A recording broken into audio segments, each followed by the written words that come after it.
Hey, what's up? It's Chris Young. Today, we're going to be talking a little bit about slide toppers. What are they? Do you need them? And if you do, which you've got a slide, the answer is yes, how to install them. Now, we have a great technical institute, the CWTI, that trains our techs to do these daily, and they've helped me write a process that we're going to give to you. Putting a slide top up here does come with some inherent dangers and risks. Before you attempt this DIY, I want to cover some of those risks and dangers because it is extremely important that I want you to be safe. If you're not comfortable with any of them, then I recommend trusting a trained RV technician to install your new or replacement slide toppers. Any awning, slide topper, window awning, it's going to contain a spring right here in this arm, similar to a garage door spring. This spring is preloaded with a lot of potential energy stored within this tube that can frequently result in injuries, even for trained RV technicians. Now, a few more downsides of this installation are you're going to be working from a ladder for a long time, reaching left and right and placing screws and feeding the awning into the rail. All edges on these can be sharp or even have burrs. Now, most commonly, they score the awning fabric as it slid into the awning rail. This can cause immediate or premature failure of the fabric as well. They can also cause cuts and scrapes to the installer if you're not wearing gloves. There are so many holes being made with bits and screws through aluminum, steel, fiberglass, right here on the front, right here on the top, that a tremendous amount of shavings are also going to be created. Now, they can end up in your eyes or in your skin, so protective eyewear is absolutely recommended for this installation. It's also common to have the driver bit slip out of the fasteners, so care must be taken to control this so that your driver bit doesn't gouge the wall, harm you. Now, as I mentioned, the installer, you got to have a little bit of help. Even the most experienced technicians do get someone to help lend them a hand on this job to enhance safety. Now, what type of tools and equipment are you going to need for your slide out topper install? Well, you're going to need butyl tape, 2 people, 2 step ladders, impact driver, cordless drill and drill bit set, needle nose pliers, 1/8 inch hex key. You're going to need a utility knife and, of course, the instructions from your manufacturer of your slide topper. Okay, now let's go through installing your new slide out topper. First off, the location must be a minimum of 3 inches and a maximum of 6 inches above the upper edge of the slide room. When you're installing your slide topper, it is very important to make sure it is centered of the box.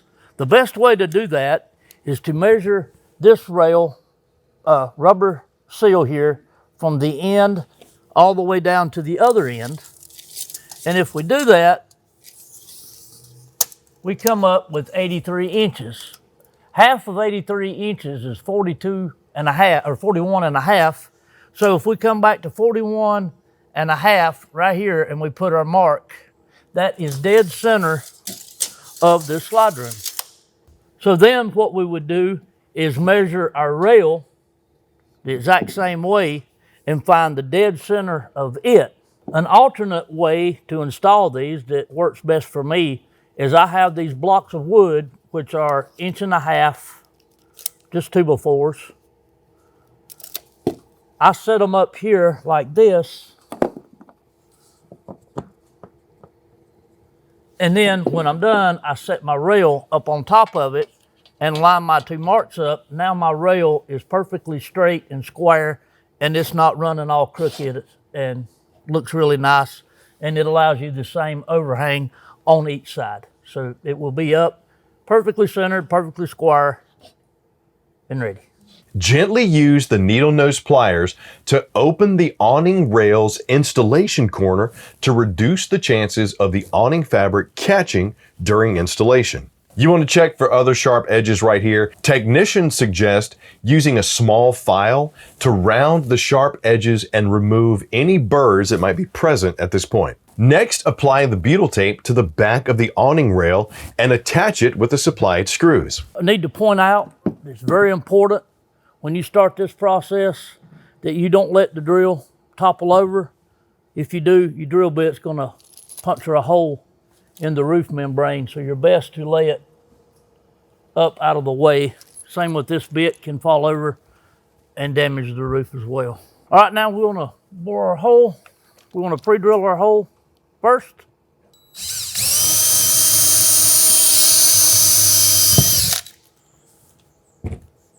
Then we're going to install our screw.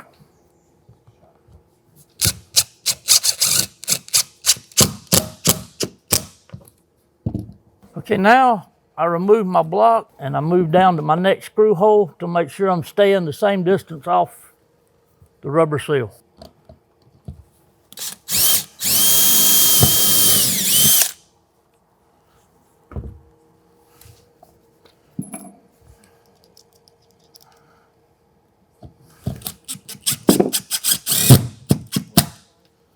Next, install the access plates and brackets. When you're mounting this bracket, you want to get it level, and we're going to have to pre-drill our holes. So once we have the unit level, you can either mark them with a pen, a pencil, magic marker, whatever you choose. Myself, I like to just hold everything still and take my drill bit that I'm going to be using and just make my holes like so. Now I'm going to take this down. I'm going to finish pre-drilling.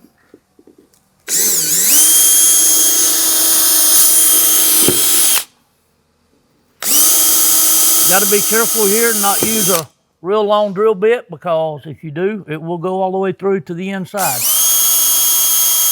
Now with all the holes pre-drilled, my preference is to use silicone versus the butyl tape.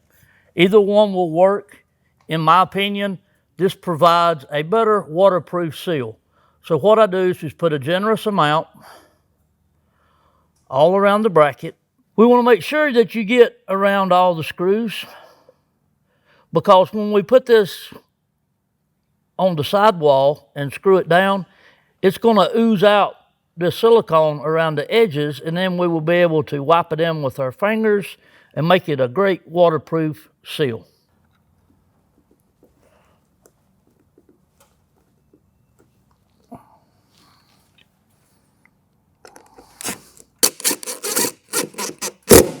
You don't want to over tighten those, just tighten them up till they're snug. Now with the excess silicone, we will take our finger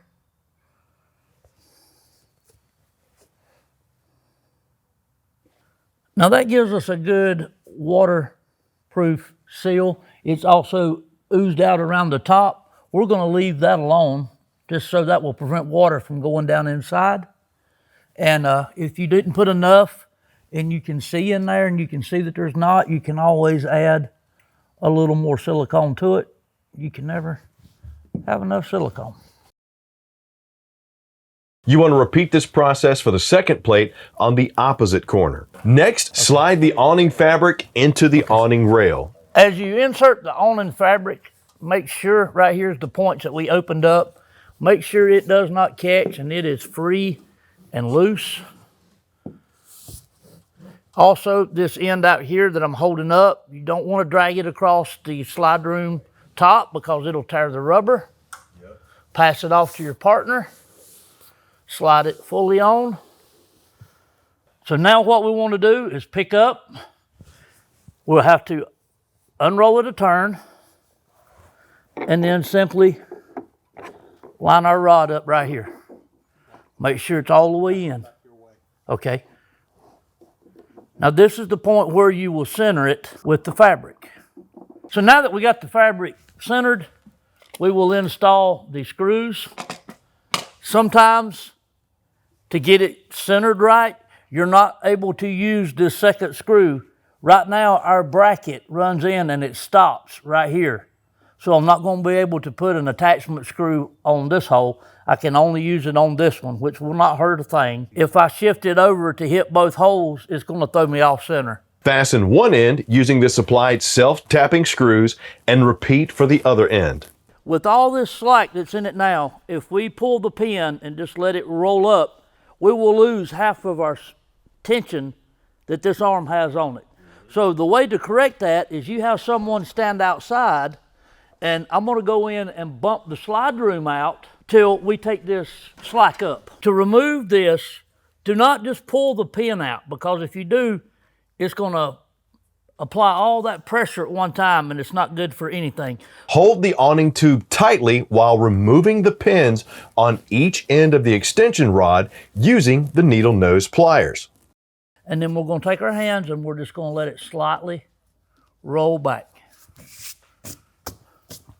Now you want to retract and extend your awning room a few times. Run that slide in and out, checking that the awning remains square to your RV and rolls up straight. Now we're going to put the screw in that locks the fabric down where the fabric will not move. This is a self-tapping screw. You can tell by the screw head, so it will self-tap into the metal. You must be very careful in this process, because if you let the screw slip or the driver slip, you're going to poke a hole in the fabric. So what you do is put your hand here to safeguard it. Okay, that's all we really need right there.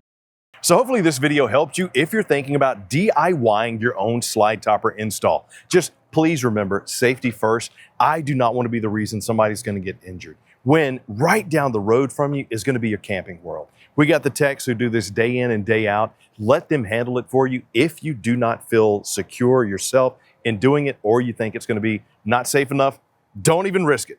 Let us handle it. But if you were looking for some tips, hopefully I gave them to you, me and some of my buddies here. Please leave me some comments down below and let me know what you thought about the slide topper install. Are you going to put it on yours?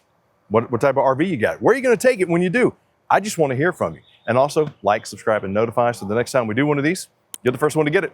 I'm Chris Young for Camping World. See you soon.